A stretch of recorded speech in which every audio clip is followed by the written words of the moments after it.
Um, guess who forgot to plug in their microphone? um, ありしたね。I was like, huh? Why it not make sound? なんでやばいよ。Oh no. Oh no. Oh my gosh. Back to our regularly scheduled program. Um, Today's stream starts with a. Hey, isn't this side a little bit louder? It is. Ah. Today's stream starts with a Q&A of commonly asked questions. The first question, Heidi, did you eat? Yes, I ate right before the stream. I had some delightful instant noodles, although they were not ramen. As well as some sour cream crackers. Very yummy. Now, as for another frequently asked question, Arishiteru? Now, I'd say the answer to that is definitely Arishiteru. Yes, thank you for this very important question. Um, the other question is, what shall we be doing today? What are we working on? To that, I would say that I actually already did everything that was on my to-do list for today. Not because I was very, very efficient or anything, just because I figured out that the main thing I wanted to do for today was something that I need to, yeah, I don't entirely understand, so I'm gonna have to call, but obviously the place that I need to call is not open at this time, so I have nothing left to do. Oh my gosh. However, the crying part, well, it seems that it is up to a very specific thing if we cry today or not. えっと、so we're not crying today, right? Well, perhaps there's still a chance. Now, the next part is gonna be a little bit weird. It's gonna be a little bit strange. But you'll see what we're doing. I know. Because yesterday I cried a lot in some emails. I was like, my heart, she's gone. So I sent a couple of emails like that. Uh, and eventually, after they figured out what I was having my manic episode about, um, they actually took pity on me. そう。Today we actually get part two uh, of nothing apparently. Oh, here I am. Hello. Hello. Part two of playing Tokyo Catch. They gave me back the gems I spent. So, guess what, guys? Guess what, guys? I have another chance with her. I have another chance with her. Where is she? Where is she? I got another shot. Wait, all of them? Not all of them. Otherwise, we'd have another 3-hour stream today. But I just want the Hatsune Miku. I just want it, you know? And so I'm going to quickly, considering I was a good girl today and did all my work, I will quickly go and get it. Doko doko? Watashi no dari. Doko ni iru no? Where is she? Where is she? Don't tell me she's gone. I will, have another episode past it. Do you think so? Bochi bochi bochi. Female figure Hatsune Miku. So we have this, but that doesn't have the one that I wanted. Is it this?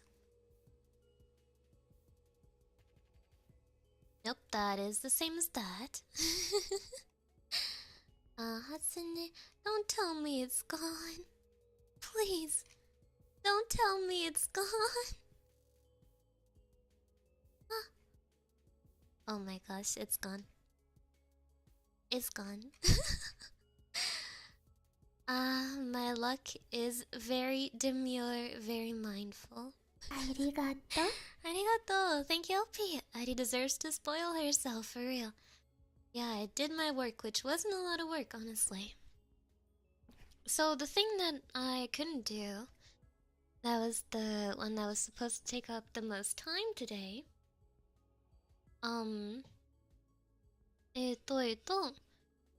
But then, since I couldn't do that, aside from that, all I did was make an article for the V-Dere website. It's not public yet. Also, I put up my merch on the V-Dere website, and I made a banner for the V-Dere website that's not public yet. Yeah. Hi. Should we pull on this?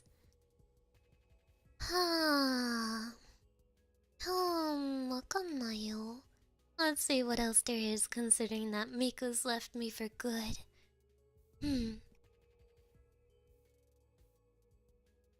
It feels a little bit strange to do this with a 3DO. I should also buy a stand for my 3DO. I've been very stingy with that for some reason. I'm just holding it the entire time. I should definitely buy a stand for it. That would make so many things so much easier. Or try the noodle again. No, I have trauma from that. I have trauma from that. I can't possibly do that.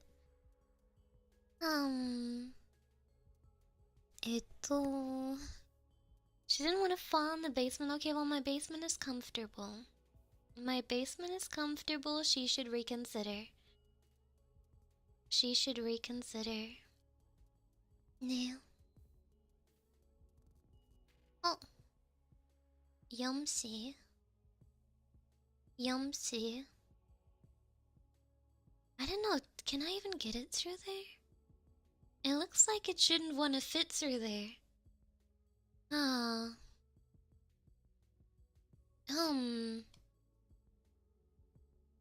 Oh well. Do I want? Alright, let us choose what to spend our last gems on. Do we want Yoshi extra large plushie green, or do we want figure Hatsune Miku figure gacha volume 15? America ya. Hello. Hello. Hello. ちょっと待って。ちょっと待って。ちょっと待って、ちょっと待って。アメリカや。ハロー、ハロー、ハロー。なんで待ってたよ。ありがとう。Thank you so much, Six. ありがとね。Funny, Annie may be crying for Miko, and I'm about to do the same. I asked a high-level manager a question at work, and their response was, check with your manager's manager. For context, it's them. They went offline shortly after, and it's now I have to do their job while passive-aggressively calling them out on an email that they'll for sure ignore.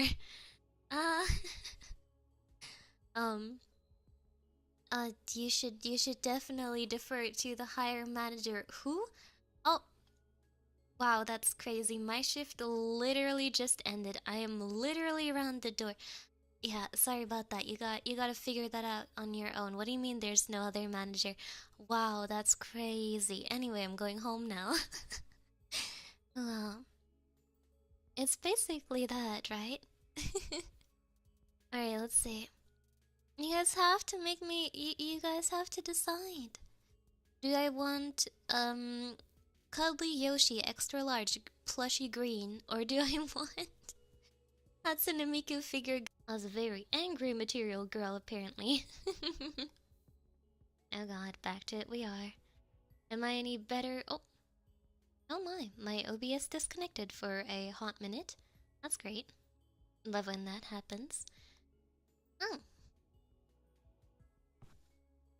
1, 2, 3, ready? Miku Miku beam, but we're alive. Yokatta. Yokatta. I don't even know what I'm doing here. I've completely lost any kind of strategy.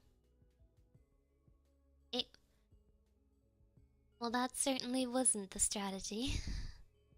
I thought my internet died. Nah. It's just... I guess it's just me. Maybe it's ID. Maybe it's Maybelline. Let me try this for a change. How about this? Maybe this is the strat. Oh, I was trying to push it, but... Oh no, this is definitely not the strat. I went too far. I went too far. I am not good at this. I'm still not good at this. Yabayo. Oh my gosh, why is another person reserving? Hey, leave me alone. Trying to do my Hatsune Miku Volume 15 gacha figure. So please don't. I'm scared that it will happen again. I am so scared that it will happen again. Wasn't it a guy with a similar profile picture? Wasn't a person with a similar profile picture last time who came in and swooped my victory? I'm scared. I'm scared for my Hatsune Miku.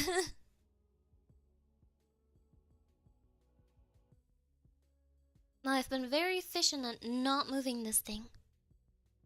Is this gonna be a weekly stream now? No. Just until I spend all my currency. Yeah. Which is gonna be today, yeah. Oh, let's try this. I have not moved that thing an inch. I have the feeling that my left ear is much more sensitive than my right ear. Well, what ear am I speaking in now? I don't actually know. Let's give that one a try then.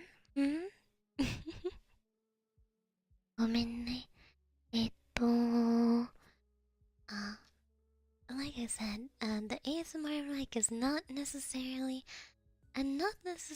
well suited for this type of what I'm currently doing, but I already connected it and I'm too lazy to unconnect it, so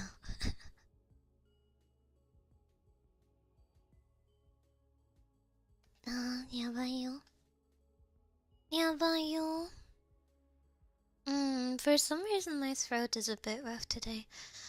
Which is not necessarily good when I'm trying to use the ASMR mic. Why? Why?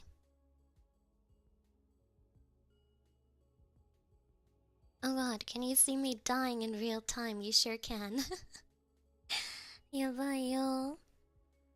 These binaural streams are my favorite though. You're lucky I mute myself in time when I'm coughing. I may have inhaled too much scented candle. Nene. It is fine, it's enjoyable even if I'm trying to work while Addie's voice is inside my ear. Nande? Can you really focus on the work, Or is it a little difficult? Me. By the way, I suck at this. How am I even worse than yesterday? How am I even worse than yesterday? Is everyone sick? I don't know what you mean by everyone. Me, myself, and I are a little bit sick, but yeah. Yeah, aside from me, myself, and I don't know who I'm supposed to know if they're sick or not. Um, I think everyone else is fine and streaming though. At least as far as I saw from Twitter. I feel better, it's fine. A bit of a rough throat is nothing too much. Is nothing too much? Mm. Only briefly dropping by, but take care and good luck on the gacha. I am not having a lot of luck right now. This is like the same position I started and I have not moved this thing an inch. I have not moved that thing an inch. Oh my gosh. And where does this rectangle box go? That's right, it goes in the square hole.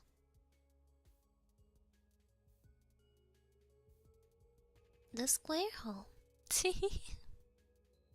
I'm gonna draw you. Well, how are you gonna draw me?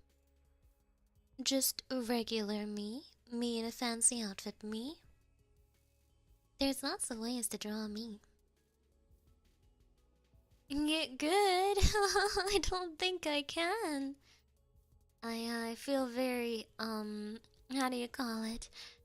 Embarrassed that this random person who's trying to vulture my Miku is watching me fail so horribly. They're probably thinking I could treat Miku better, but that doesn't matter. That doesn't matter. Miku is going home with me because I love Miku more. I bet that person hasn't even covered a single Miku song. Therefore, they're not qualified to have a Miku.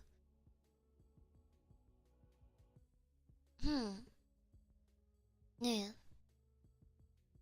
You're not qualified. They don't love her like I do. Actually, which Miku song did I cover? Technically. Kostantan would be considered a Miku song since it has Miku in it. You know, that box is not moving. Wow, I'm supremely bad.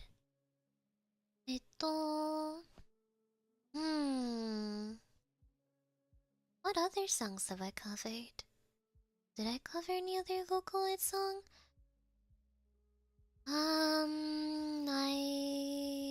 I covered Kyofu back, but that's not Mika. He's waiting for his turn after Dasumima-san because Adi is gonna get kicked off the machine again. Don't tell me that. What if it really happens? What if you jinx it? Triple Baka, well, I didn't cover that one.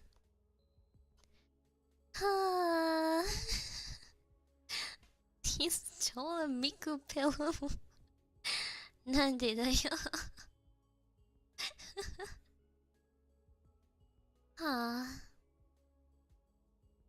Rabbitol. Oh, that's right. I did cover Rabbitol. Aw, I'm so bad at this. 助けて。助けて。But yeah, I did cover. Well, the Barber Rhubarb song is not a Miku song. Ah, yes, the Barber Rhubarb song, my favorite song by Hatsune Miku.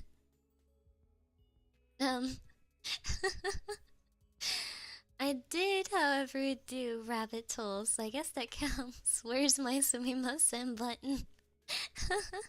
Oh, Miku only song, sorry. No, don't worry.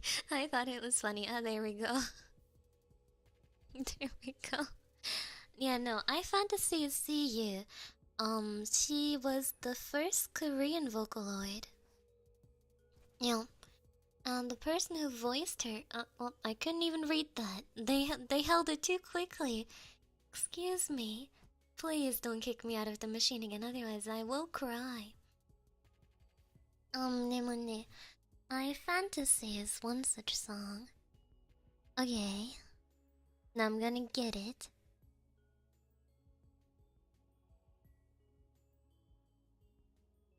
And poop. Put it down. Push it down. Nice. Let's go! Oh my gosh. Yippee, yippee, yippee, yippee. Yippee, yippee, yippee, yippee. I guess now it's time to go back to my regular right. There we go. Hello everyone. Welcome to my uh ASMR work along stream that only started just now. Um actually, what was I doing before? Alright. I was doing something that I thought might be good for stream, but you'll have to tell me. Um, because I was reading a book before. But actually, something that I've started doing is, I started reading out the books out loud. Now, that might be why my voice is rough. um, as sort of voice acting practice. Not really voice acting per se, but it's just for my enunciation practice, you know? So currently I'm reading, I am reading, my gosh. I was on page 43. For a moment I was scared, that I would lose my page. Um, demo, demo, demo, demo, demo. I'm reading Called Back. Yeah. It's a rather famous... I'm not reading 50 Shades Nandeseyo. Ito. Called Back, yes. I believe that should be 1880s literature. I do think. Maybe I'm wrong. Maybe I'm not. But it takes quite a while to read it, considering I'm reading it out loud. Yeah. So I thought that mayhaps I ought to do that for a stream today, considering I was already doing it before anyhow. Also, to Madelami, oh, why is my room so hot? That's so weird. The Romance mystery? Yes, it is. 1880s, exactly. Yeah, I didn't get too far in, so... let me just, go turn down my thermostat. God, it's hot.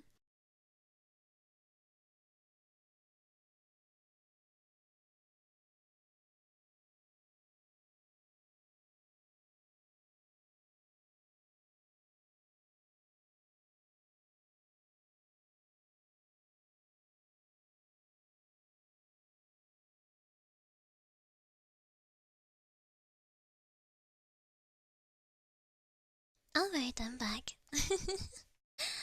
Okay, I guess it's time to, also welcome Hunter. Currently, I am going to be reading for you Callback. Are you reading Jane Austen books? No, that's not Jane Austen. I hate that I'm early. Well, you're not early. Also, welcome Frog Dog. What's the temperature in Germany? Not sure, actually. Don't know what the temperature is outside. Let me check. 5 degrees. Wonderful.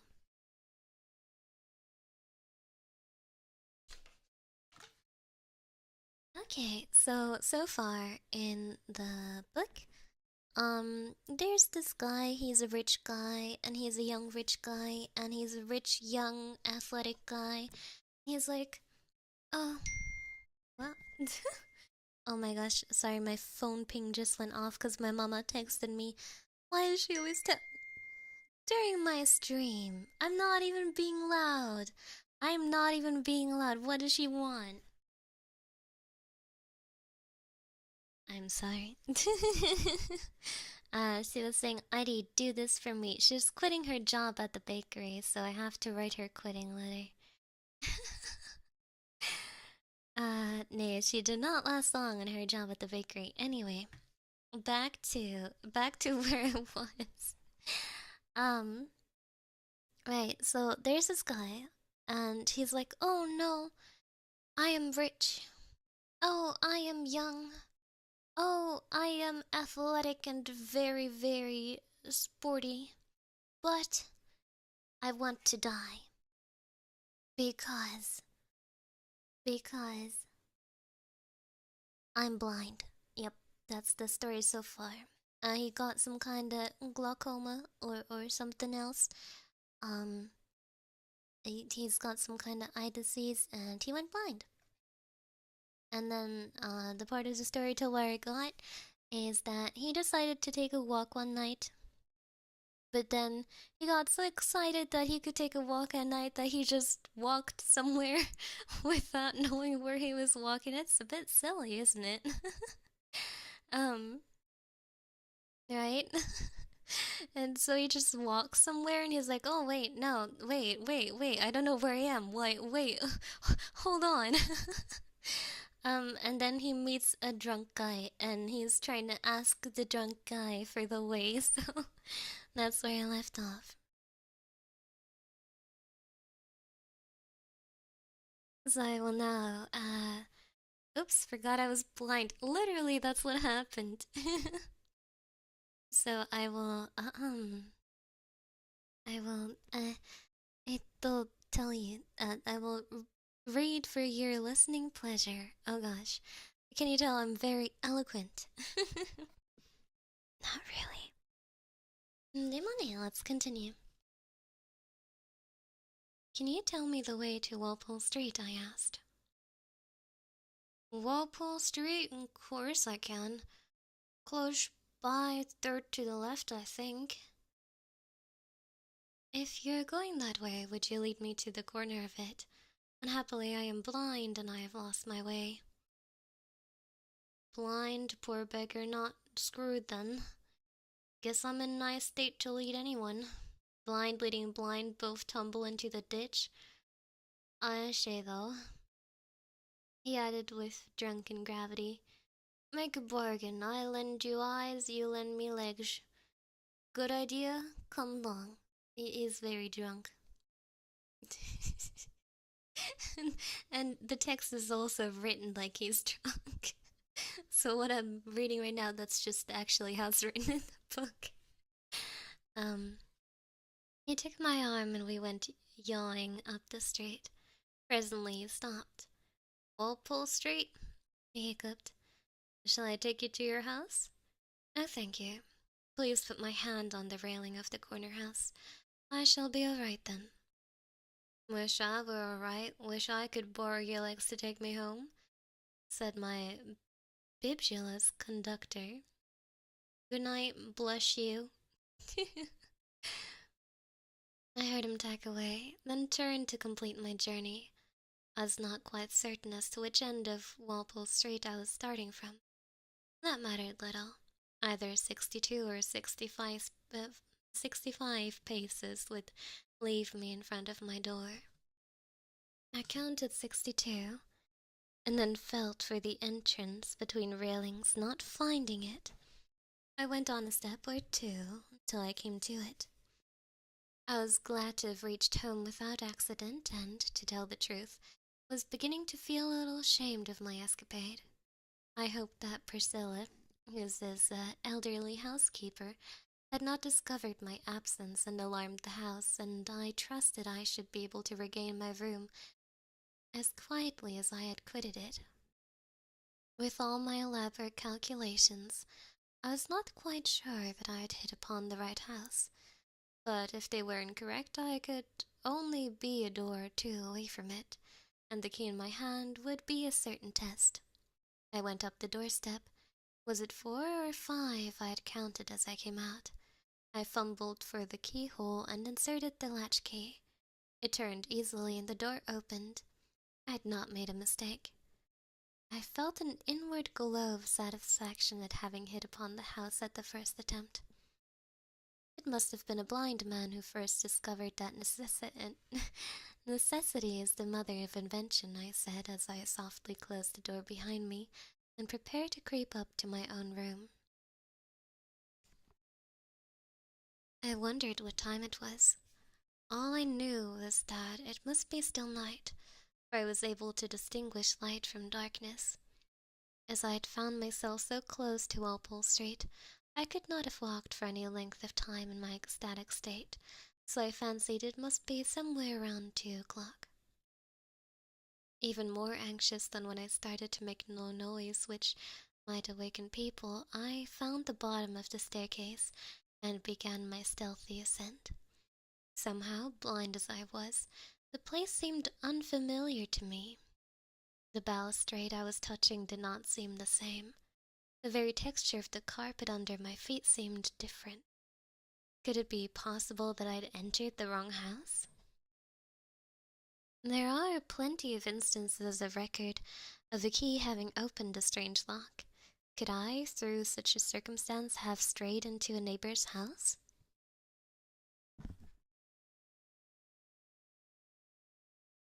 I paused, the perspiration rising on my brow as I thought of the awkward situation in which I should be placed if it were so. For a moment I resolved to retrace my steps and try the next house, but I could not be quite sure I was wrong. Then I remembered, in my own house, a bracket with a plaster figure upon it hung near the top of the stairs. I knew the exact place, having been cautioned many times to keep my head from knocking against it. I could settle all my doubts by going on and feeling for this landmark. So on I went. I ran my fingers softly along the wall, but no bracket I could find. My hand touched the lintel of a door instead. Then I knew for certain I was in the wrong house.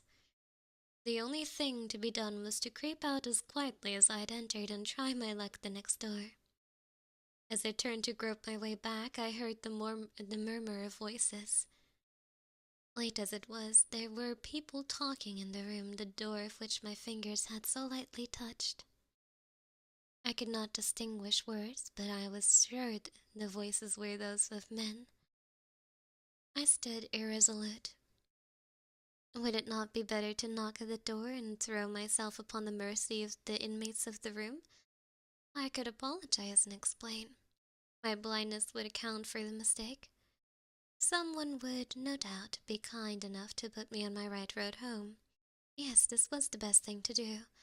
I could not go on creeping into strange houses like a midnight thief. Perhaps each house in my row had an equally common lock, and my key might open all. It was so. The end would be that some alarmed householder would put a bullet into me before I had time to assert my innocence. Just as I raised my fingers to tap at the door, I heard another voice, a woman's voice. It seemed to come from the back room and was singing to an accompaniment played softly on a piano. I paused and listened. I've been so occupied with complaining of the hardships of my lot, I've not told you I had one solace to my misery, that merciful gift so often bestowed on the blind, music. Had it not been for this, I believe those weeks of darkness and uncertainty would have driven me mad. Had it not been that I could pass many weary hours away playing to myself, and that I could be taken to concerts and hear others play and sing, my days would have been unbearable. I shudder to think of what aid I might have called in to render them less burdensome. I waited and listened to the song.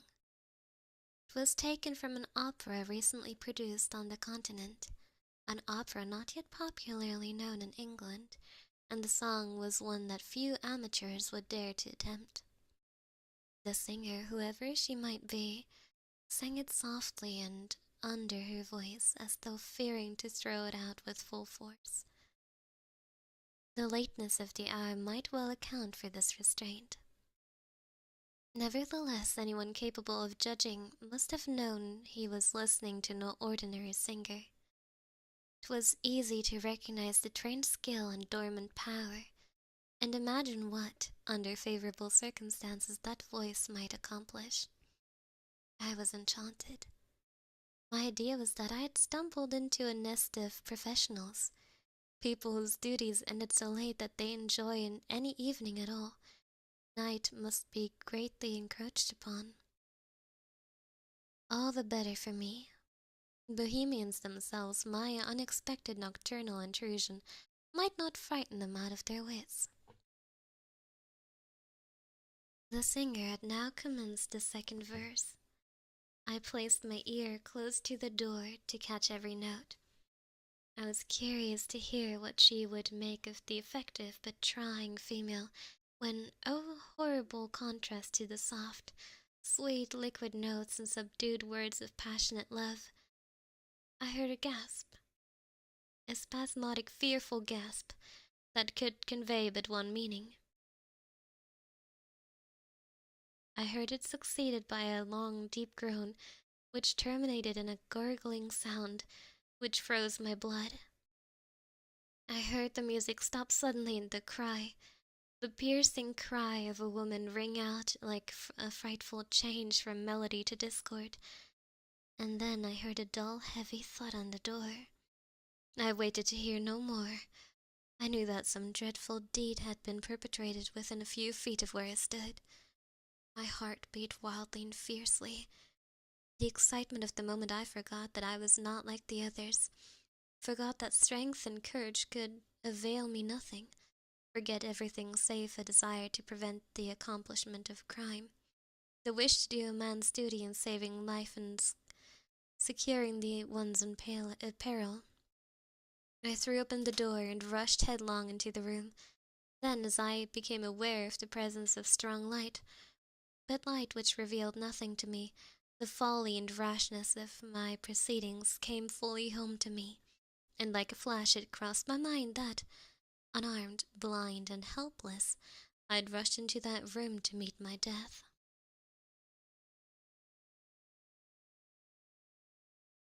I heard an oath, an exclamation of surprise. In the distance I heard the cry of the woman, but it sounded muffled and faint. It seemed to me that a struggle was going on in that part of the room. Powerless though I was to aid, I turned impulsively and took a couple of steps in the direction where the cry came. My foot caught in something and I fell prostrate on the body of a man. Even in the midst of the horror that awaited me, I shuddered as I felt my hand, lying on the fallen man, grow wet with some warm fluid which slowly trickled over it. Before I could rise, strong, muscular, living hands were upon my throat, holding me down, whilst a short distance off I heard the sharp click of a pistol lock. Oh, for a light of a second. Oh, for a light for a second, if only to see those who were about to take my life. If only, a strange fancy, to know in what part of me to expect a fatal bullet. And I, who some hour or two ago lay and dared to wish for death, felt at this moment that life, even my darkened life, was as dear to me as to any other creature under the sun. So I cried aloud, and my voice sounded to me like the voice of a stranger. "Spare me, I am blind, blind, blind."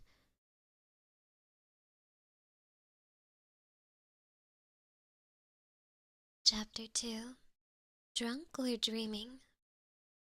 The hands pinning me down did not for an instant relax their grasp, yet they might safely have done so. Situated as I was, I felt that my only chance of life was to lie still and convince, if I could, the persons in the room of the truth of my assertion. Nothing could be gained, but everything would be lost by resistance. I was strong, but even if all the senses had been mine, I doubted if I could compete successfully with the man who held me down. I could feel the nervous power of his hands and arms. Certainly, now that I was blind and helpless, the struggle would be a short one. Besides, he had companions, how many I knew not, ready to help him. The first movement I made would be the end of everything so far as I was concerned. I made no further attempt to rise, but lay as still and unresisting as the prostrate form across which I had fallen.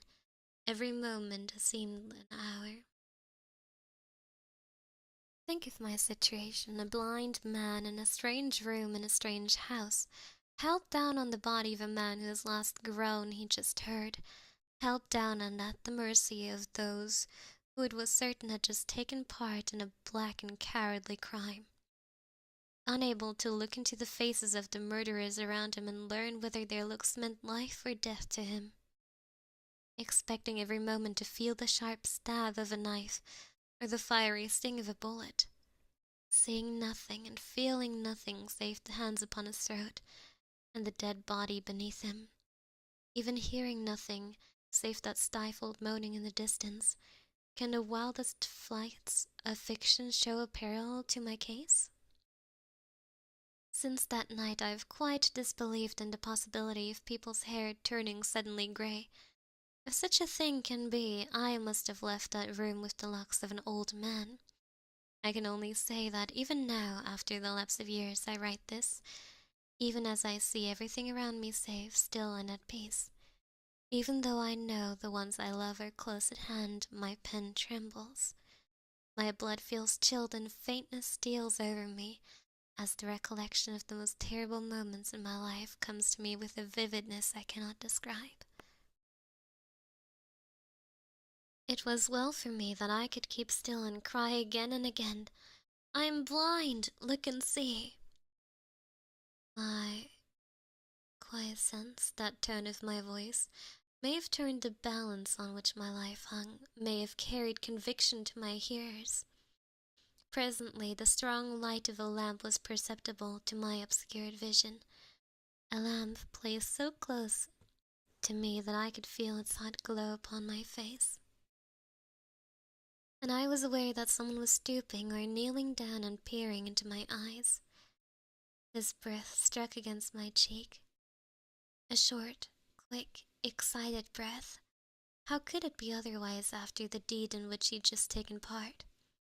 At last he rose. A moment afterwards the restraining hands moved from me, and then for the first time I began to hope my life might be spared.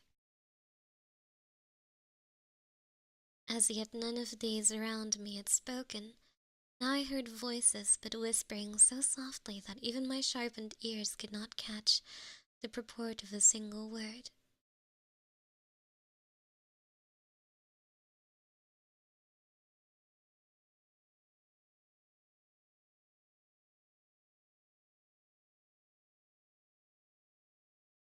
Oh, I lost my place.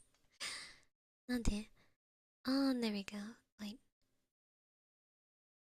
Although I could gather that 3 persons at least were engaged in that hushed consultation.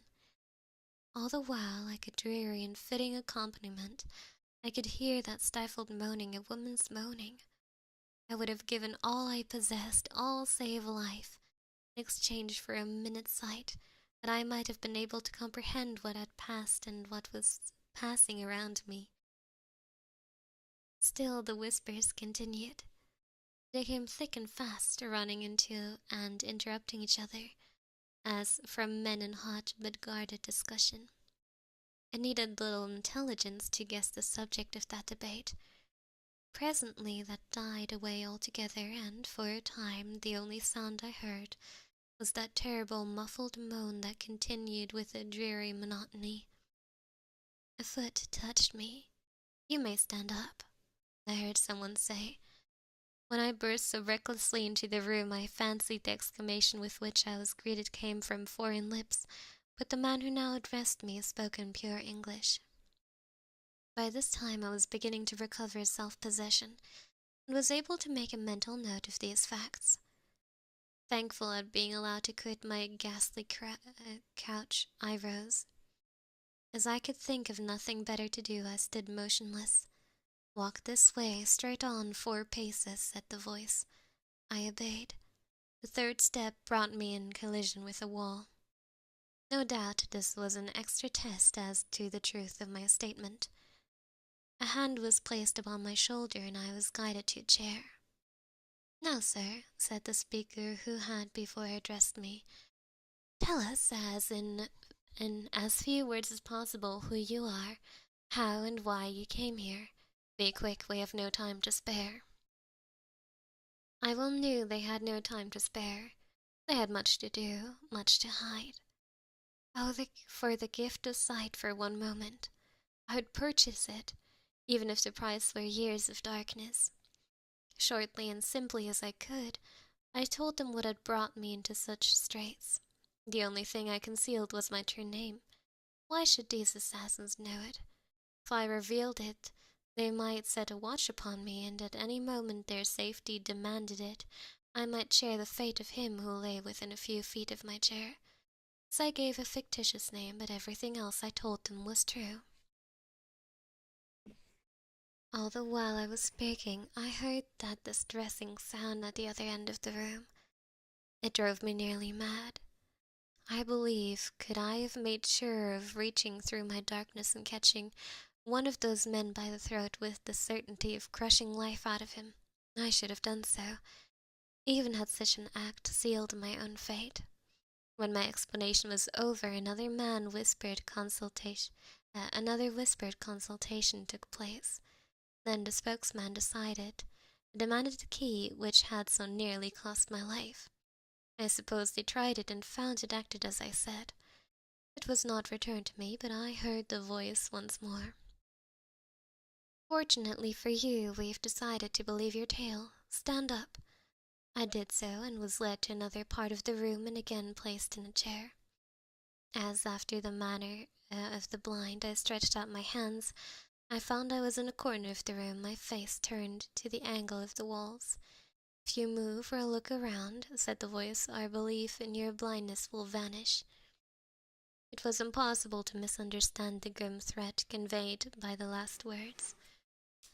I could only sit quiet and listen with all my ears. Yes, they had much to do. They moved about busily and rapidly. I heard cupboards and drawers open. I detected the sound of papers being torn and the smell of papers burning. I heard them raise some dead weight from the floor, heard a sound of rent cloth and linen, heard the jingle of money, even the tick of a watch as it was drawn forth from somewhere and laid on the table near me. Then I felt a breath of air and knew that the door had been opened. I heard heavy footsteps on the stairs, the steps of men bearing a weighty burden. I shuddered as I thought what that burden must be. Before the last task was completed, the woman's moans had ceased. For some time it had been growing fainter and only sounding at recurring intervals. I heard it no longer. This cessation was a great relief to my overwrought nerves, but my heart grew sick as I thought it may be there were 2 victims instead of 1. Although at least 2 men must have borne that weight away, I knew I was not left alone. I heard someone throw himself into a chair with a half-weary sigh, and guessed he'd been left to guard me. I was longing to make my escape, longing to wake and find I'd been dreaming. The suspense or the nightmare was growing unbearable. I said without turning my head, "How long am I to be kept amid these horrors?" I heard the man move in his chair, but he made no answer. Oh, my mamma's coming down the stairs.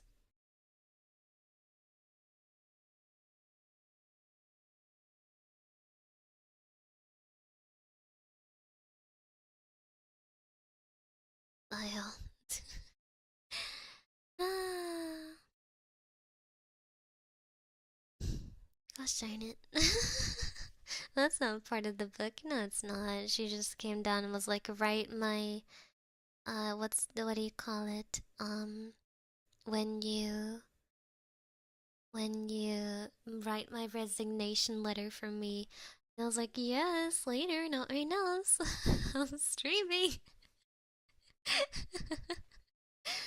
Yeah. No, I got quite caught up in the content of the book. Resignation, yes, that was the word. As I said before, I am most eloquent. Not in the middle of the night. Well, I have to do it in the middle of the night because the madame demands it in time for tomorrow. So I will do it after my stream. I heard the man move in his chair, but he made no answer. May I not go? I pleaded. I've seen nothing. Put me out into the street anywhere. I shall go mad if I stay here any longer. Still no answer. I said no more. By and by the absent men returned to their companion. I heard the door close after them. Then came more whispers, and I heard the drawing of a cork, and the jingle of glasses. They were refreshing themselves after the night's dark work. Presently, a curious odor, that of some drug, was perceptible. A hand was laid on my shoulder, and a glass full of some liquid was placed between my fingers. "Drink," said the voice, the only voice I had heard. "I will not," I cried. "It may be poison." I heard a short, harsh laugh and felt a cold metallic ring laid against my forehead.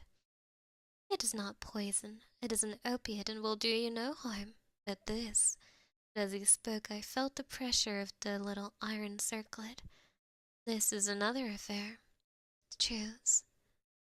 I drained the glass and was glad to feel the pistol moved from my head. "Now," said the spokesman, taking the empty glass from my hand, "if you're a wise man, when you awake to tomorrow, you will say, 'I've been drunk or dreaming.' You've heard us, but not seen us. But remember, we know you." He left me, and in a short time, do what I would to struggle against it, heavy drowsiness came over me. Thoughts grew incoherent, and reason seemed leaving me. My head fell first on one side, then the other. The last thing I can remember is a strong arm encircling me and keeping me from tumbling out of my chair. Whatever the drug was, its action was strong and swift. For hours and hours it held me senseless.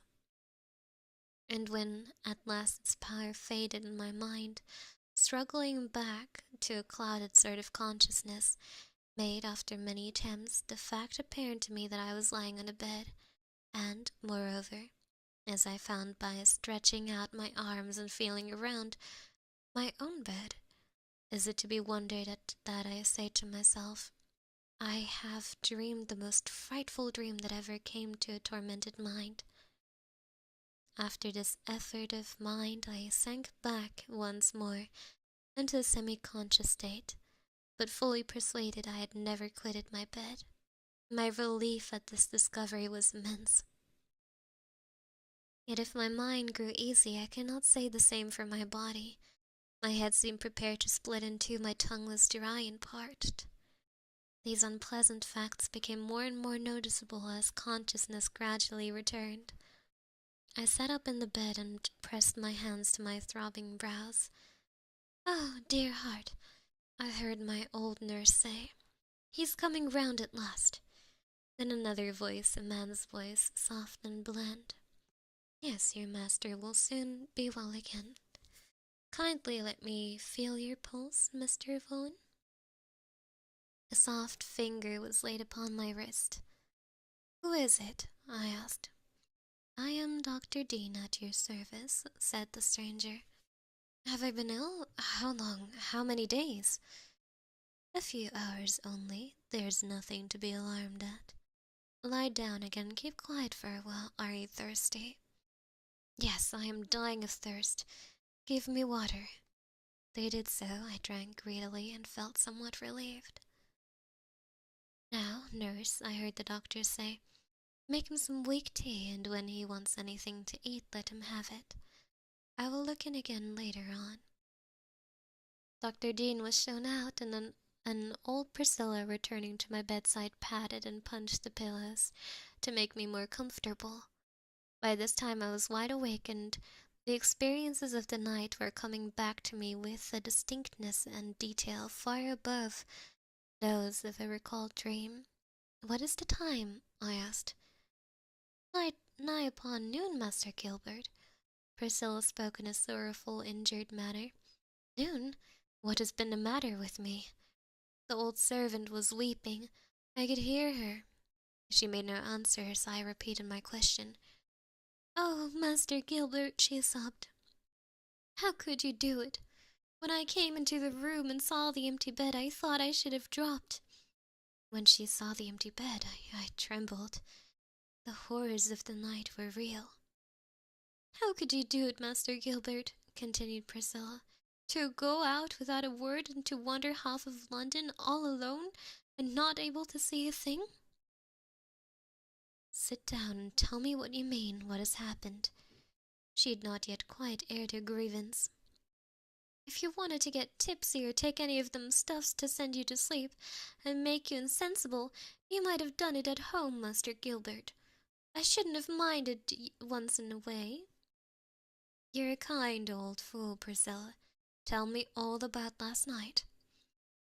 It was not until she saw I was getting quite angry that her tongue would consent to run pretty straight. And when I heard her account of what had occurred, my head was whirling. This is what she told me. It must have been about an hour after my stealthy exit that she awoke. She put her ear to the door to make certain I was asleep and wanting nothing. Hearing no sound of life in my room, she entered it and found the bed unattended and me gone.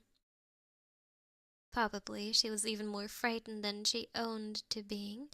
She knew all about my despondency and complainings of the last few days, and I have no doubt but her first fear was that I destroyed myself. She started in search of me, and at once recognizing the impossibility of finding me without assistance, turned to that first and last resort of an Englishwoman in such difficulty, the police. Having told her tale at the nearest station, and by entreaties, and by enlarging on my infirmity, made known the urgency of the case, and secured sympathy, telegraphic messages were sent to other police stations asking if any one answering to my description had been found. Priscilla waited upon thorns until about 5 o'clock in the morning, when a reply came from the other end of the town. It stated that a young man who appeared to be blind, and was certainly drunk and incapable, had just been brought in. Priscilla flew to the rescue. She found me lying senseless and destined, upon my recovery, to be brought before the magistrate. A doctor was soon produced to testify to my innocence so far as alcohol was concerned. The energetic Priscilla, after placing me safely in a cab, gave the officers a bit of her mind as to the discomforts under which she had found me laboring. She then departed triumphantly with her unconscious charge and laid him on the bed he had so rashly quitted. I am grieved to be compelled to gather from her words that, in spite of the indignation she displayed towards the policeman, her estimate of my condition was the same as theirs. She was particularly grateful that the doctor, whom I fear she had looked upon as a clever and complacent practitioner, who had extradited a gentleman from a scrape by a well-timed but untruthful explanation. But I never knew a body stop insensible so long after it. Don't you do it again, Master Gilbert, she concluded. I did not combat her suspicion. Priscilla was scarcely the one to whom I wished to confide the adventures of the night. By far the simplest way was to say nothing, to leave her to draw her own and perhaps not unnatural conclusion. Oh yeah, they already have cars? That's crazy. Why, how would they have a car? It's set in the 1880s, right? I thought cars only became widespread later. Did, was it car or cab? Cause cab could be a carriage too, but it's car, then that's weird, right? What's the name of the book? The name of the book is called Back. Yeah. The car was invented in 1886. Let me see. Well, something being invented in a certain year and something being widespread is quite different. Called Back. I think from Hugh Conway. What year is that?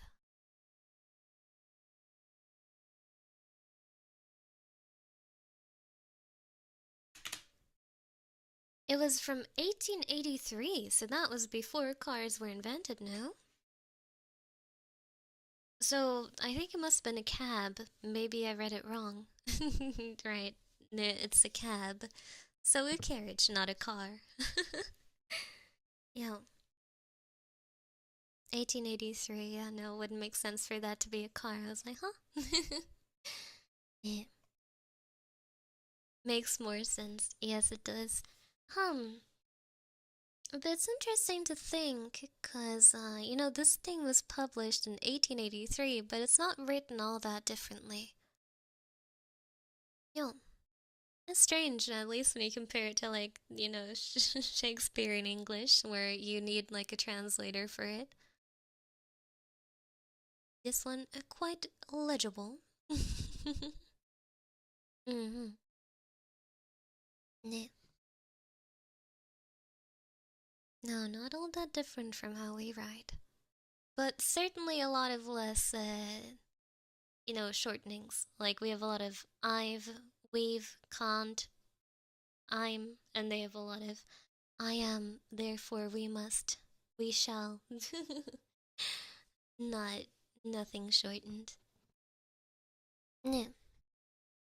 No, I guess that's as far as I will read tonight. Because doing this kind of whispered reading actually is a bit difficult on my voice. Wait, Shakespeare was 1500s? Well, yes, I'm trying to say, but that was way different. That's way difficult to read. Recently I was reading A Midsummer Night's Dream again. It's fun. Yeah. 네. Hmm.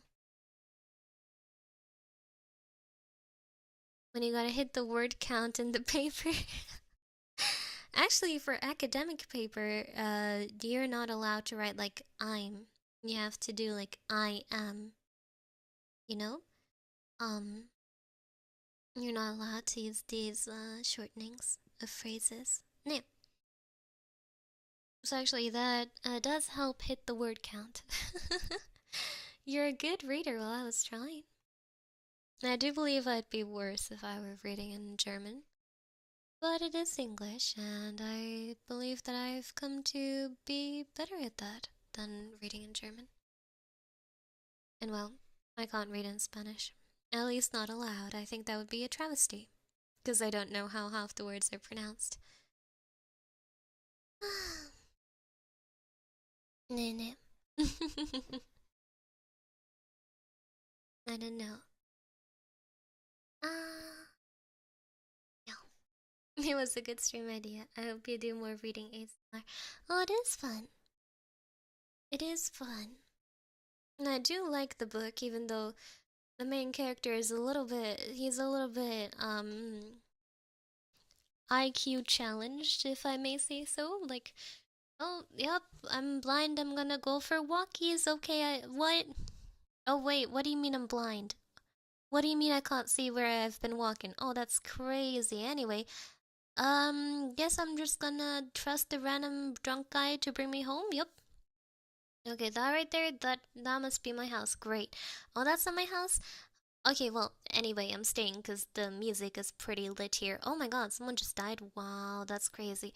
Anyway, I should probably go fight whoever is throwing down here. Like, what? Huh? He's just headstrong and stubborn to a fault. Well, there is a certain sense of stupidity in being too headstrong, would you not agree? Mm-hmm. What the heck? I just opened Twitter to see a post from Miss Mozumi Peachy. You will die soon. Thank you, Miss Mozumi Peachy. um, I mean, it does make a little bit of sense. They still haven't come to terms that they're blind and they're stubborn. Even then, running into a random room where someone's just been murdered and you don't know how many people are in there and if they have guns or not, and you don't have a gun. No, that's a that's a bad deal in my opinion. But then again, maybe I'm just too much of a cowardly woman. Mm-hmm. Yeah. Thank you, Moza. Very cool. Yeah. Thank you, Moza. What? Why? Why is she posting that? She is a little weird. Sadie would only run in there with a pistol. Well, a pistol is not gonna do much for you if you're blind. Just saying. That is what men are supposed to do, especially in the Victorian era. They're just supposed to throw it down when they only brought a cane to a gunfight. It's like, oh, up, that's five guys right there. They all got guns, and I got nothing. Oh my gosh, I should run. Wait, no. Oh my, I can't run. I'm a guy. I have to throw fists with them. Oh no. um, is that is that typical for literature of the era written by a man? Yeah. I wonder if literature written by women would be any different. So far, of the books I've read, all of them were written by men.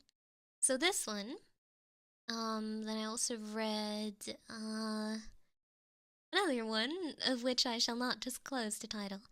And a picture of Dorian Gray. Yeah, that's his name, right? I think so. I might die, but they'll have to spend an entire 2 minutes reloading.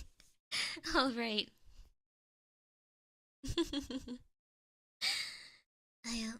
Let's use a pencil. Well, what if you don't have a pencil? He didn't even have a pencil. How is he gonna use that? Otaku. Sherlock Holmes doesn't. Well, yes, but Sherlock Holmes has the most supremest plot armor that anyone has ever seen. You know, the only time he came close to dying was when Sir Arthur Conan Doyle just didn't want to write anymore, and even then he didn't die. Because the readers threw a fit, and so he had to bring him back. He was like, oh, you know what? When he fell into the waterfall, oh, that's crazy. He didn't actually die. No. Yeah. And it's quite funny how often Sherlock Holmes got shot at throughout all of the different stories, and he never got hit. He never got hit. All the people shooting at Sherlock Holmes had worse aim than stormtroopers. Nah. He survived because he had more plot armor.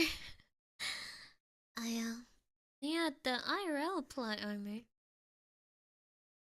I like the one where he stops the Mormon assassins. Which one is that? Hi, baby girl. Sorry, wrong number. Wrong number. Wrong number. This is ID girl. This is Barbie girl. Um. I should probably finish my noodles at some point. Oh my god, what the? Please. Please. I am. In the short time where I turned my phone to silent before my mother came down the stairs to look at me through my glass door, she wrote me 5 messages, including a 2-minute voicemail. What the heck? Oh my gosh. Ah.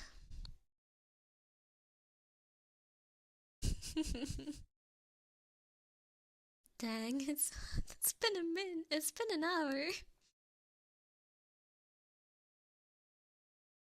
Then I told her I was streaming too. Gosh darn it. Uh, やばいよ。そうだよ。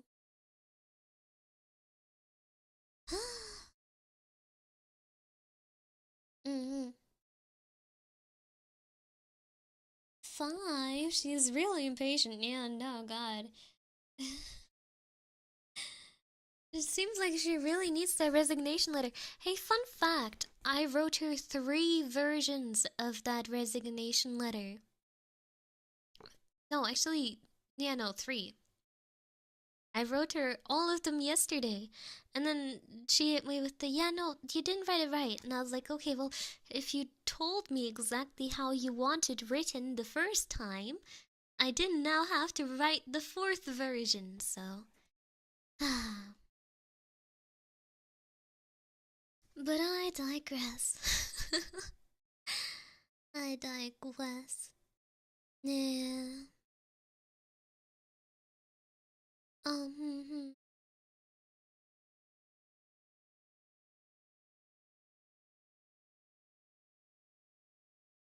Why 3 though?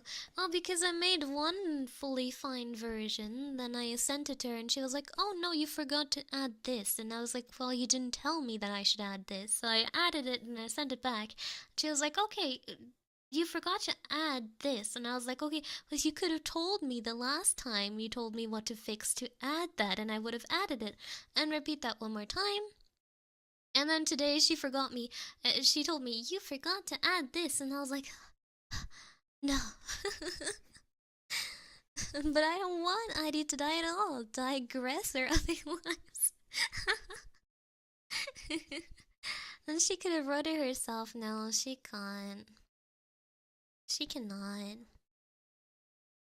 ね. She cannot. Yeah. My mama has a sort of, let's just call it learned helplessness.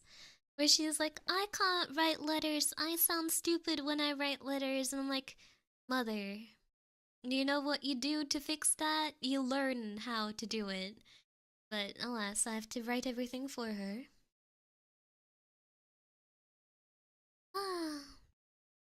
In the time it took me to learn German, English, and Spanish, she has not mastered writing letters in the language we speak. Alas. Poor idea. It's okay, it's just a little annoying. But it's whatever. Looking can still hear ya. Do do do do da da he. Ah. Of course your letter sounds stupid. That's a joke. That's a bad joke, cause that's not true. At least when it comes to romance letters, oh my, the women are much better, right? Yeah, are you sure she's the mother and you're the daughter? Considering she's living in my house, I'm paying all the bills each month. And I'm doing this, and she can't hold down a job while I'm in university and doing this as my job at the same time. Um, yeah, I think. Well, if it was a body swap, I like this body better. A bit younger. Yeah.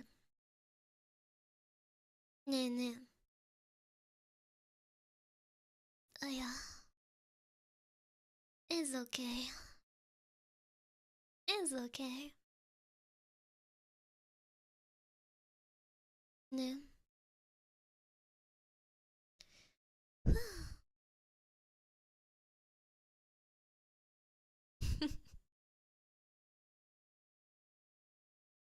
uh, yes, honey.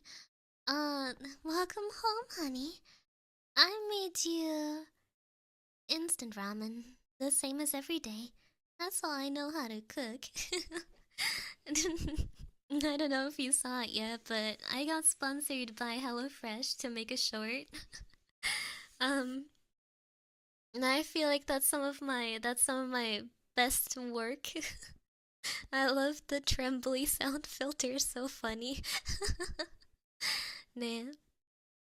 Eddie, can I move in? I want someone to pamper me like that. Hey, I already got one. I already got one child. I can't have two, please. I am a single mother with one 47-year-old child. I did see it today in the morning. It was good. Yay! Yay! Are they sending you a sample though? No.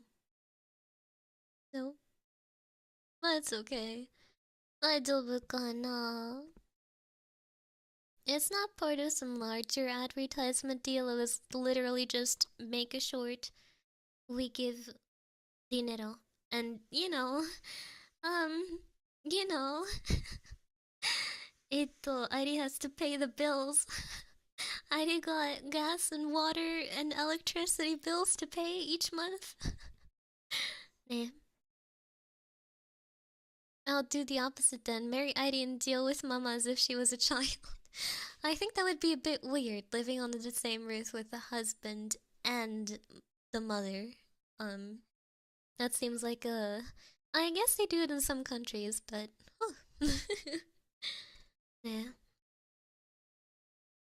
For ID not in US. Yeah, I'm not in US. I cannot get the free breakfast item.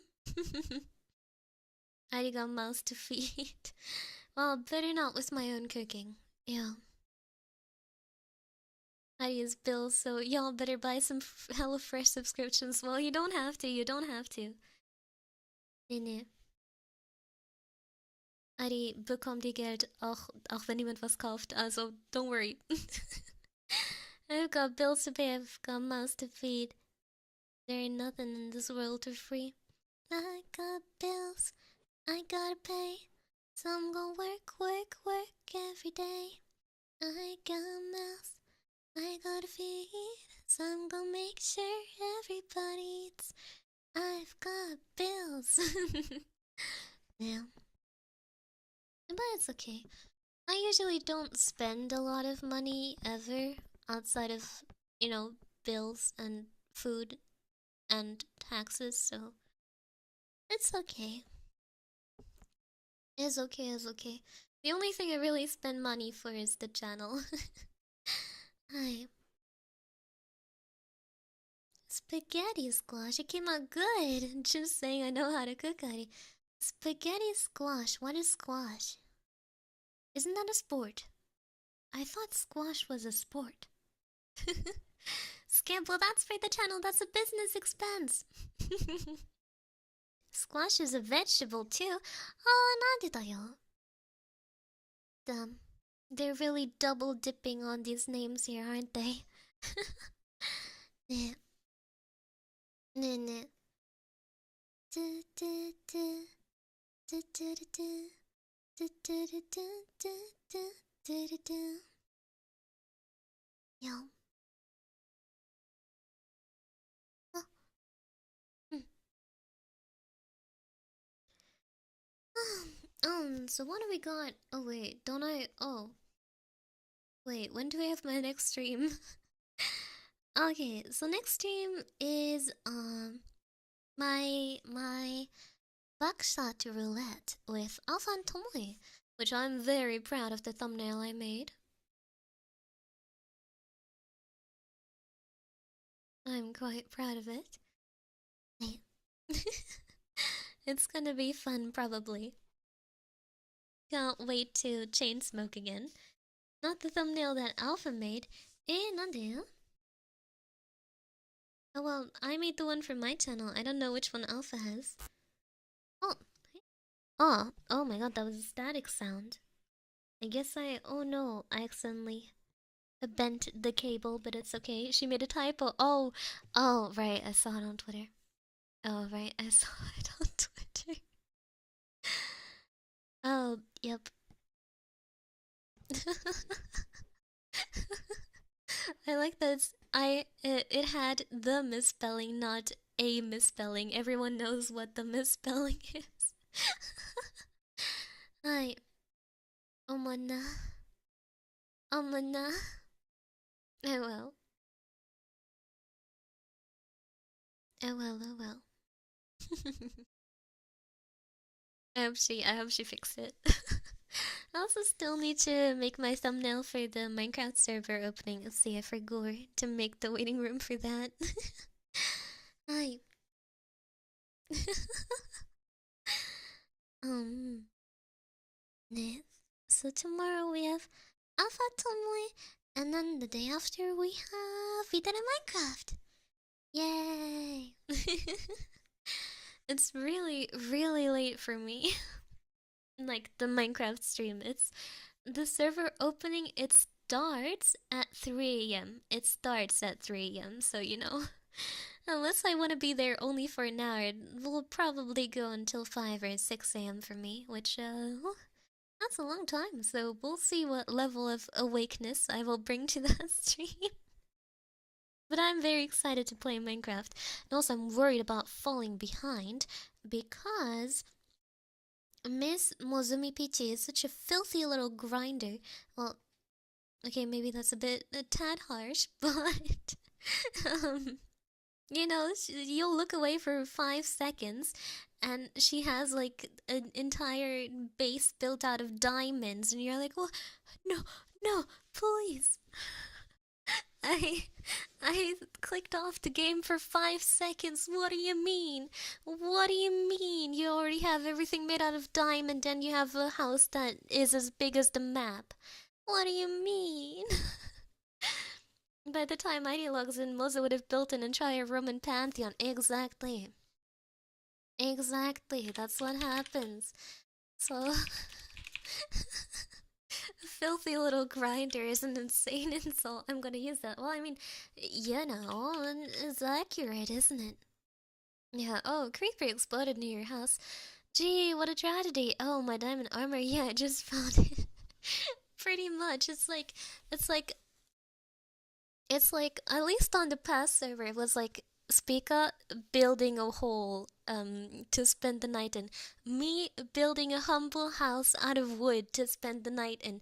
Mozu already 3,000 feet deep in the mines, and she just fought some kind of boss and got some.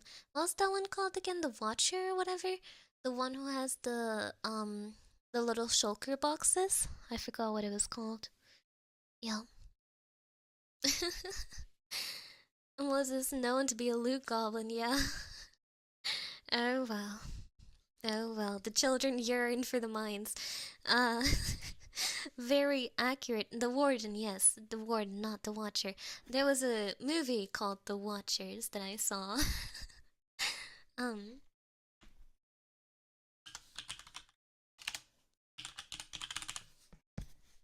I'm sorry, I got started on doing the heckin' Kindergarten Part 4.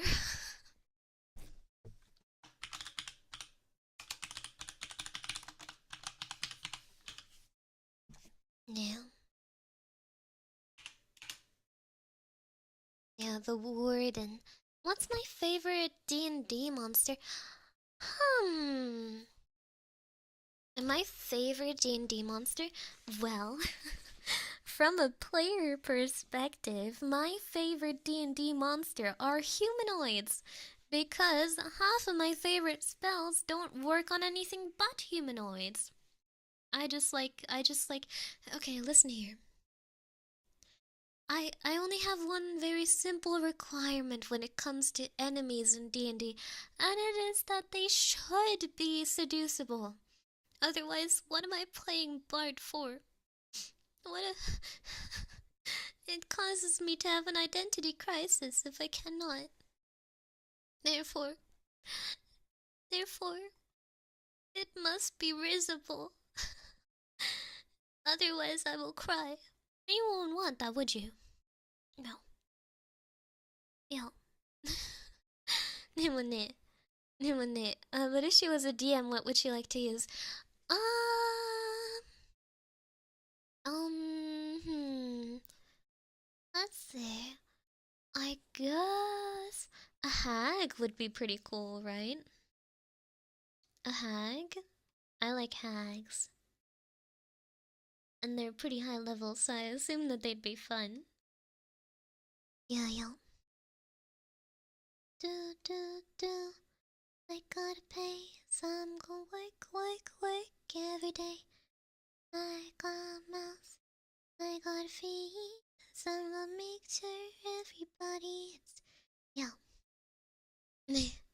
Interesting ideas I'm getting for my session later today. I'd like to make a formal apology to the players in Six's campaign.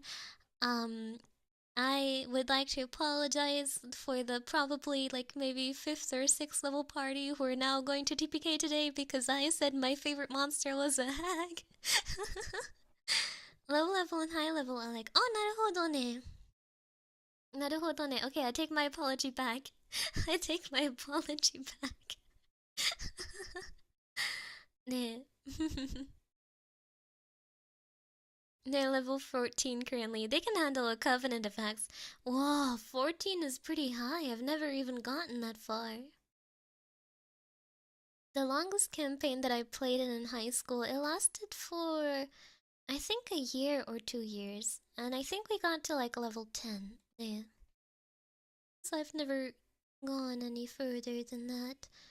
And you know, ever since then I haven't had time to play in a campaign, so I don't think I ever will. Unfortunate. Unfortunate. No. No, no, no. Thinking Mika, Mika, over here. Thinking Mika, Mika, over here. Mika, Mika, you can call me Mika. Yeah. Ah. Oh, level 14 is the one where you get the, where you get all the cool, yeah, where you get the, God, I don't even know what I'm saying anymore. Um, where you get your final, class feature, right? Like the big one, right? I played a Hagling, Hex Blood, Archfey Pact, Warlock in one of my previous campaigns. It was a blast. A Halo TTRPG campaign. One of my players tried to risen elite alien with an energy sword. It didn't go well. Okay, well, but A for effort. A for effort. They had a vision and they chose to follow it. Did that vision lead them into an uncertain future? Yes. However, if it had worked out, wouldn't that have been good? Yeah. No, no, no.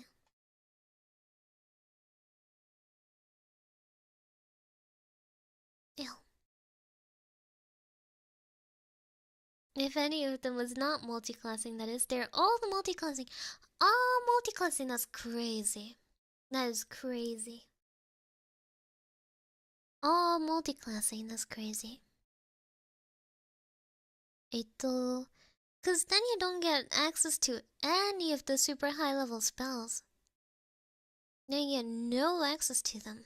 Which, you know, I guess for martials, multiclassing is more viable, but if it's like a pure spellcaster, then that's gonna get rough in the higher levels if you aren't, like, full caster, if you aren't, like, fully into your class, cause, you're not gonna get the 5th and the 6th level spells. Is it flavor multiclassing or min-max multiclassing? Oh, right, I didn't consider that. Something like, what was the thing that everyone was talking about a while ago? The coffee lock class? Like, class combo? No, no, no.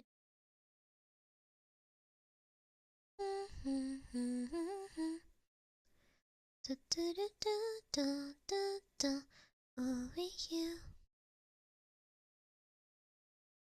Not sorcerer paladin combos or anything like that. Oh, I like making a bard paladin. I'll riz your woman and have the skill to keep her.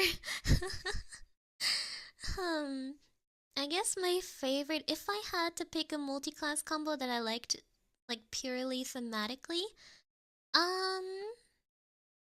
I would probably pick. It'll probably pick. well, it would definitely have to be Bard, so something that goes along well with Bard. Um, Bard. And then. Hmm. I don't really like any kind of like martial bard approach. Like, I really just like the like, valor or swords bard subclasses. I just, and that's not how bard is meant to be played. Um, Probably warlock would do pretty well because it's also charisma based. Demo, I think I'd like to go for cleric because warlock has more offensive spells, at least in the first few levels, but cleric has a lot of utility and healing spells. So even though you'd have to do some funny stuff with the with the stats, because you'd have to spec into both charisma for bard, and I think for cleric it's wisdom, right? On it, but I do like that with cleric you get access to a lot of the good niche spells.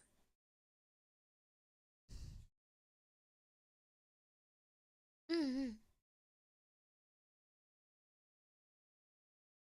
Yep.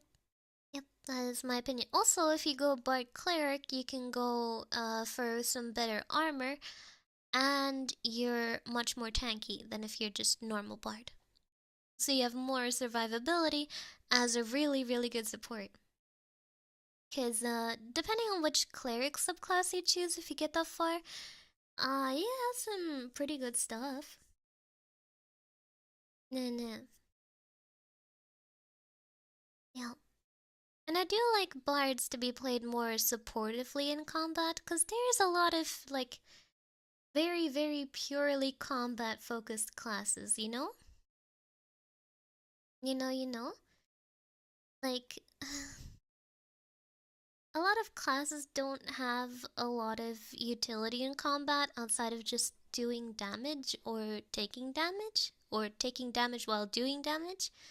Um, so I think it's, if you're gonna be playing Bard, you might as well go healer for your team, and if you're gonna be playing Cleric Bard, then that's what you need to do. Yeah. No, no.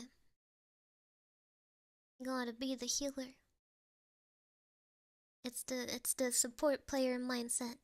You may not want you don't need the kills. It's okay. And I mean, bards already shine so much in RP that it's probably okay to take a backseat during combat. Yeah. Literally all martial classes are damn near useless at a battle. Exactly. Meanwhile, bards can do so much. Honestly, you tricked me into a D&D rant. We're gonna be here for years. Do you realize what you've done? Um, Anyhow, where was I? Ah, yes. I know.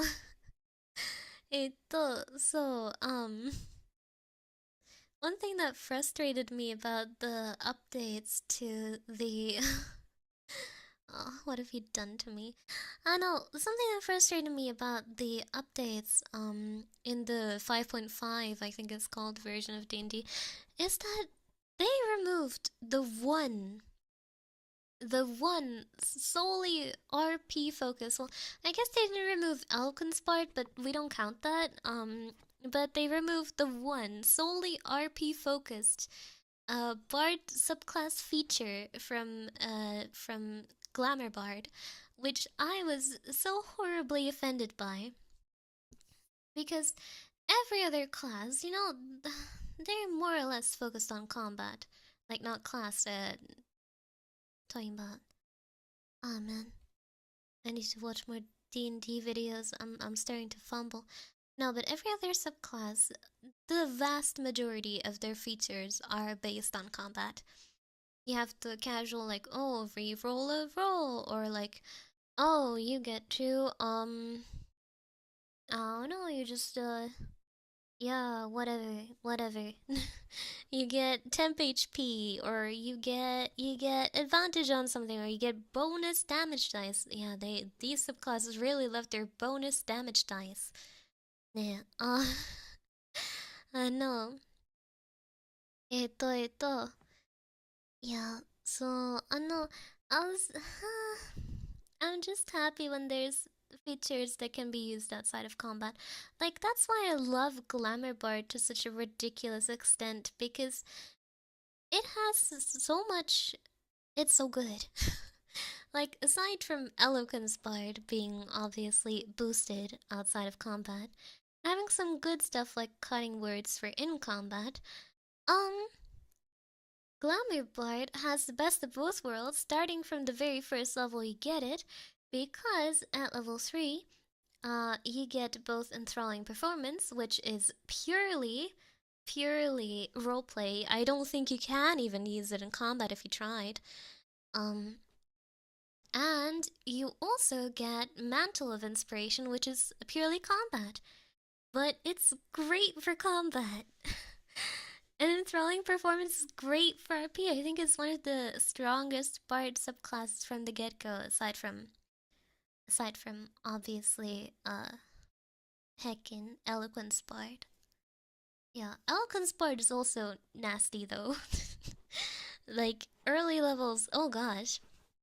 Suddenly you have like a level 3 player who cannot roll lower than a 21 on any of their persuasion rolls.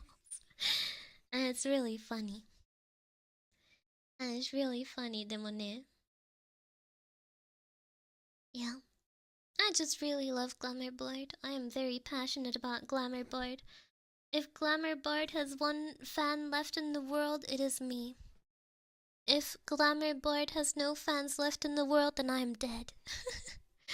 I'm actually working on my own D&D patch for my future campaign. It involves just casually rewriting all martial classes to not be useless out of combat, and to keep up with high level spells.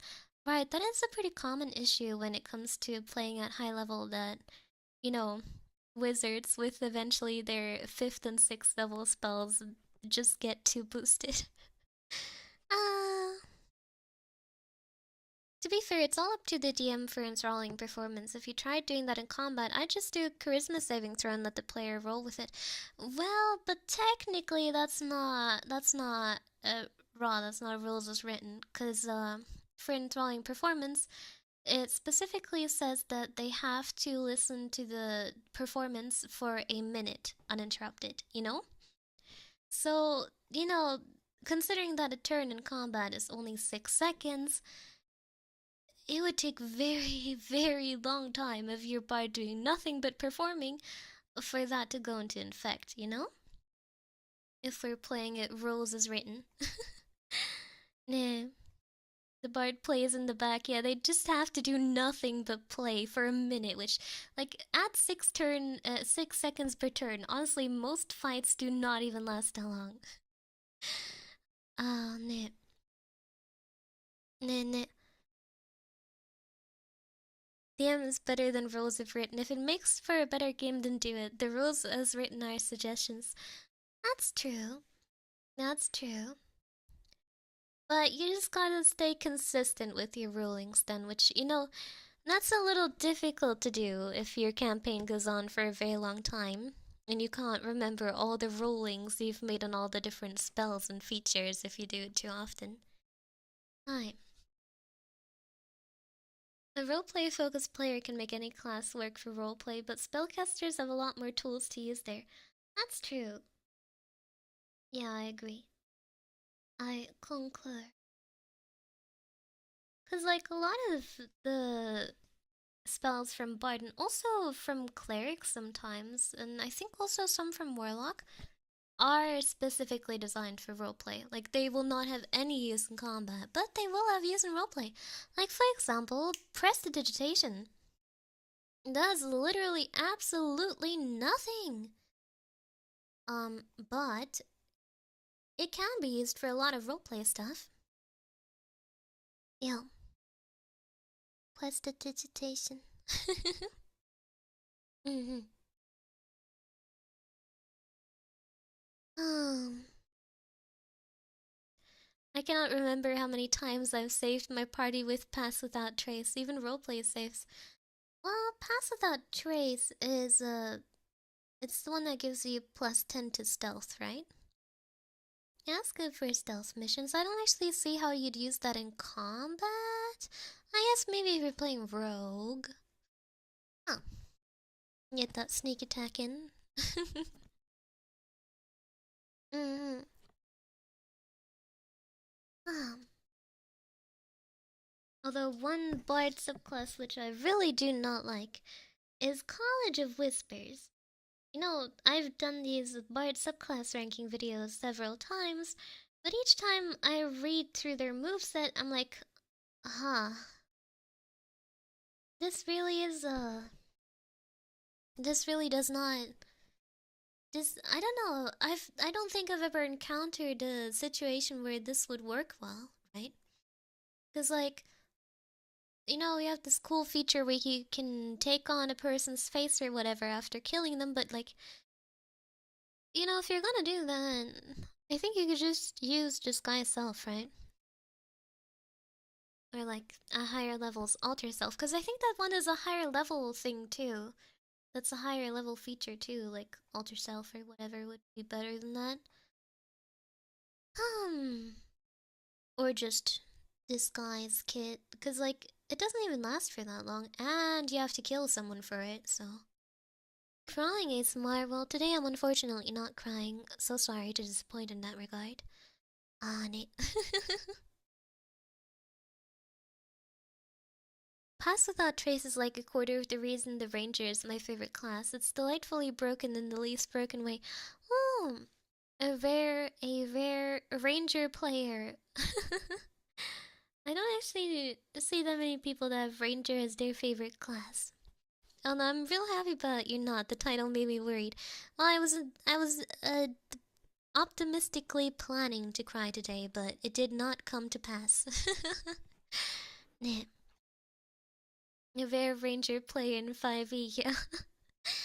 On it. Hmm.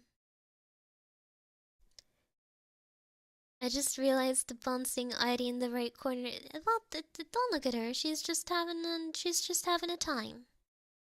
She's just having a time. Mm-hmm. Optimistically planning to cry as that like task failed successfully. You know, it was just a conservative estimate of what might happen during the stream. It did, however, not come to pass. Yeah. um, but yeah. Bard is still my favorite, no matter what everyone else says. I played Bard once and I was like, this is what I like. This is what I like. I will like this forever. Wow, forever. Yeah. I love Bard. Bard in Baldur's Gate 3 makes the game so wonderfully broken because you just riz everyone. Don't you think you have an option to riz everyone necessarily? Oh, no. Like, I missed the option of being able to end combats by rizzing. You know? You know?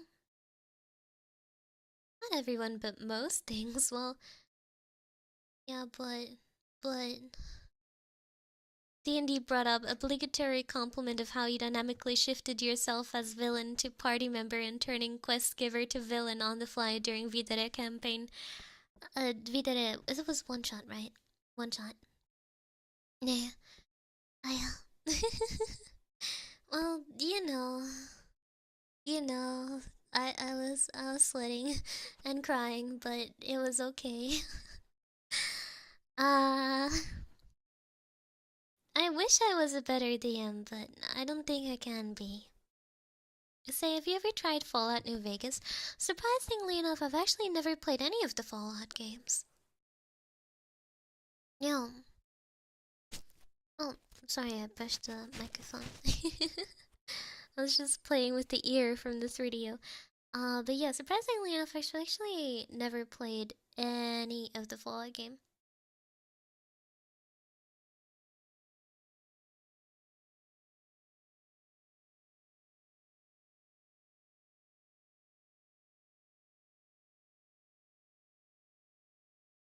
Mm. I think you're a fantastic DM. ありがとう。よかった。い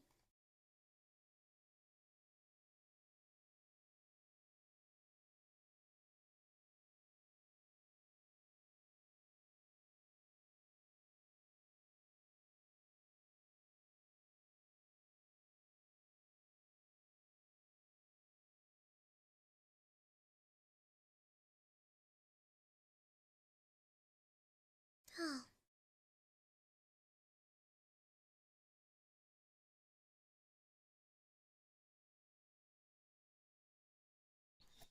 あ、うんうん。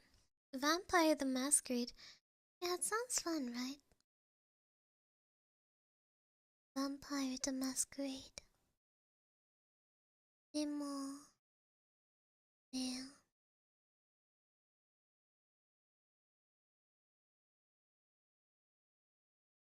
Um, do you plan to play besides 5e?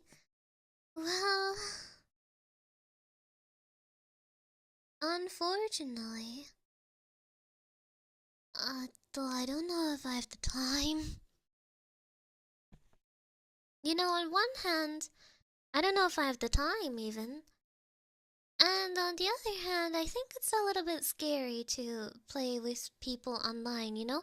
I'm happy when I get to play with other VTubers, because it's not as scary, because you know it's live stream, so it's not like they can be bad in any way, but it'll. Eh.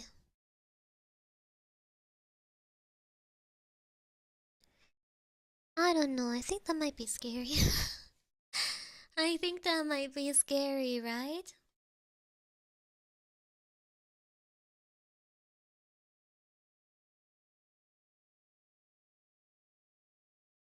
Yeah.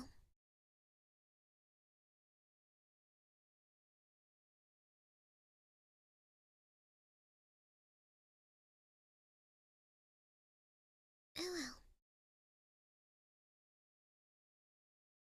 Mm,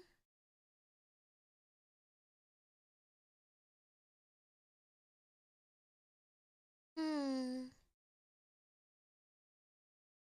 Yeah.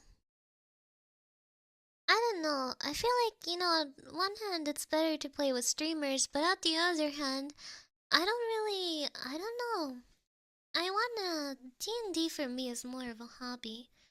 So I don't know how I'd feel about only playing it on stream. Hmm. Now, I'm gonna send you some TTRPG books in the mail. Well, how'd you know my address? How are you gonna send me that stuff in the mail, huh? ね、でも、oh gosh. I gotta write the thing for my mama, otherwise she's gonna kill me. She wrote me 10 more messages. What the heck? But yeah. Aristotle, thank you so much for coming by. Please do come to my buckshot roulette if you have the time.